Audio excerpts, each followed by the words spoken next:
Hello, readers. We are back again, and I'm so excited. We are on chapter 21 of The Tiger Rising.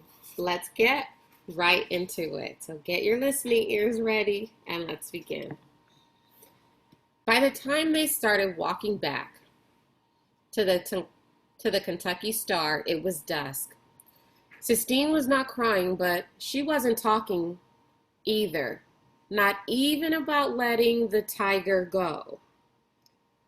"I have to call my mother," she said to him in a tired voice when they got to the motel. "I'll go with you," said Rob. She didn't tell him not to, so we walked with her across the parking lot. They were almost to the laundry room when Willie Mae materialized out of the purple darkness. She was leaning up against her car, smoking a cigarette. "Boo," she said to Rob. "Hey," he told her back. "Somebody following you?" she said, jerking her head at Sistine. "This is Sistine," Rob told her. And then he turned to Sistine and said, "This is Willie Mae, the one I was telling you about. The one who had the bird and let it go." "So what?" said Sistine. "So nothing," said Willie Mae. Her glasses winked in the light from the falling Kentucky star. "So I had me a bird." "Why are you hanging around in a parking lot trying to scare people?" Sistine asked her, her voice hard and mean. "I ain't trying to scare people," said Willie Mae. "Willie Mae works here," said Rob. "That's right," said Willie Mae. She reached into the front pocket of her dress and pulled out a package of 8-ball gum. "You know what?" she said to Sistine. "I know you. You ain't got to introduce yourself to me. You're angry. You got all the anger in the world inside of you. I know angry when I meet it. Been angry most of my life." "I'm not angry," Sistine snapped. "All right," said Willie Mae. She opened the package of 8-ball. "You an angry liar. Then, here you go." She held out a stick of gum to Sistine. Sistine stared for a long minute at Willie Mae, and Willie Mae stared back. The last light of dusk disappeared and the darkness moved in. Rob held his breath. He wanted desperately for the two of them to like each other. When Sistine finally reached out and took the gum from Willie Mae, he let his breath go in a quiet whoosh. Willie Mae nodded at Sistine, and then she extended the pack to Rob. He took a piece and put it in his pocket for later. Willie Mae lit another cigarette and laughed. "Ain't that just like God," she said, "throwing the two of you together?" She shook her head. "This boy full of sorrow, keeping it down low in his legs. And you," she pointed her cigarette at Sistine, "you all full of anger. Got it snapping out of you like lightning. You some pair, that's the truth." She put her arms over her head and stretched and then straightened up and stepped away from the car. Sistine stared at Willie Mae with her mouth open. "How tall are you?" said Willie Mae. Asked Sistine. 6'2", said Willie Mae, "and I gotta get on home. But first, I got some advice for you." "I already gave this boy some advice. You ready for yours?" Sistine nodded, her mouth still open. "This is it. Ain't nobody going to come and rescue you," said Willie Mae. She opened the car door and sat down beside the wheel. "You got to rescue yourself. You understand what I mean?" Sistine stared at Willie Mae. She said nothing. Willie Mae Willie Mae cranked the engine. Rob and Sistine watched her drive away. "I think she's a prophetess," said Sistine. "A what?" Rob said. "A prophetess," said Sistine. "They're painted all over the Sistine Chapel, or the ceiling. They're women who God speaks through." "Oh," said Rob, "a prophetess." He turned the word over in his mouth. Prophetess. He said again. He nodded, then sounded right. If God was going to talk through somebody, it made sense to Rob that he would pick Willie Mae. Chapter 22. "You out in the woods with that girl again?" his father asked as soon as Rob stepped into the room. "Yes, sir," said Rob. "Look over here, son." His father was standing by Rob's bed. "Sir?" said Rob. His heart sank.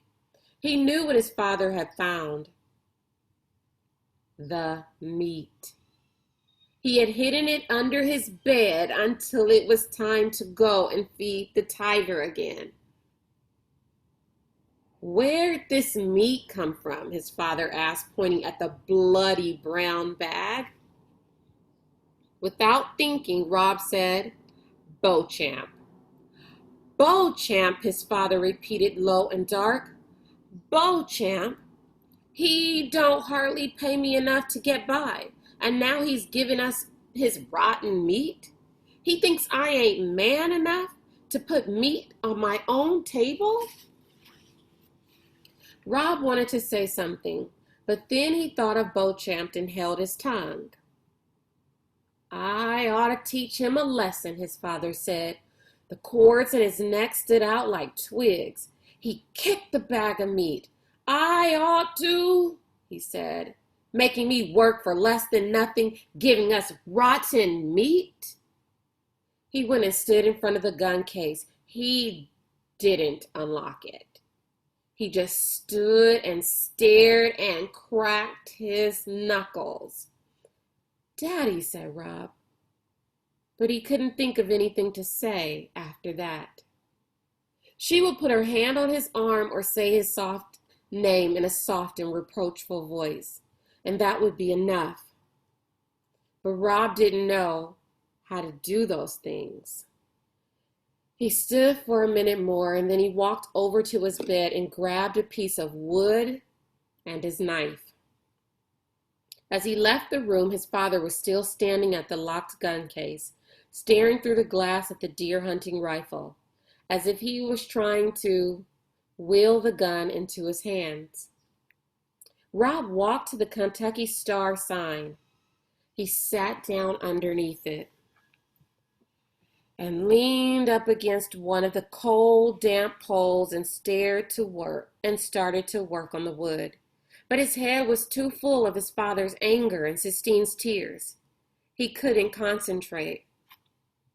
He looked up at the dark underside of the sign and recalled lying on a blanket, staring up at a big oak tree.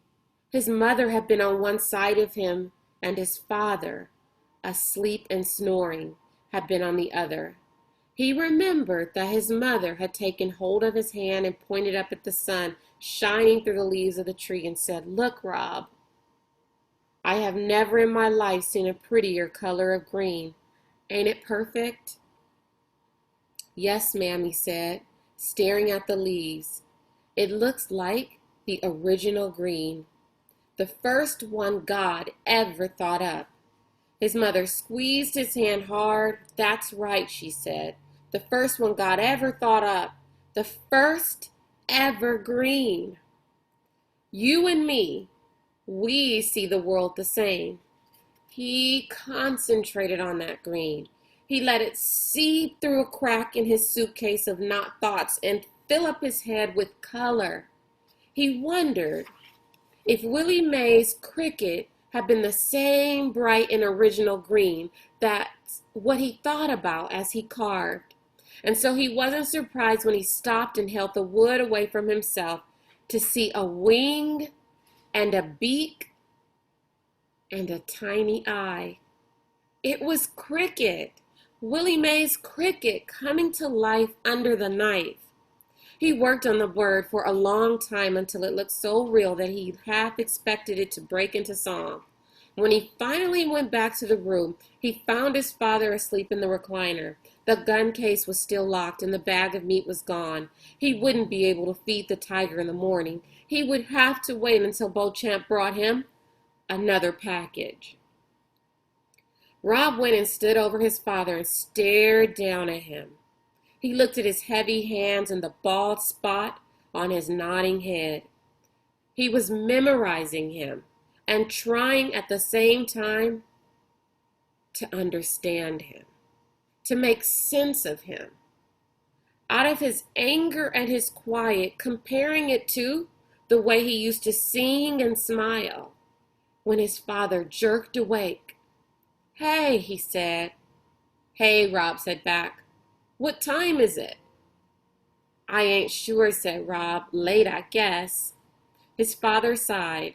"Go on and get me that leg medicine." Rob brought him the tube of medicine. Outside the motel room, the world creaked inside. The rain started in again, and his father's hands were gentle as he applied the ointment to Rob's legs. Okay, readers, we are done for today. Tomorrow, we will just get to chapter 23. Bye, readers.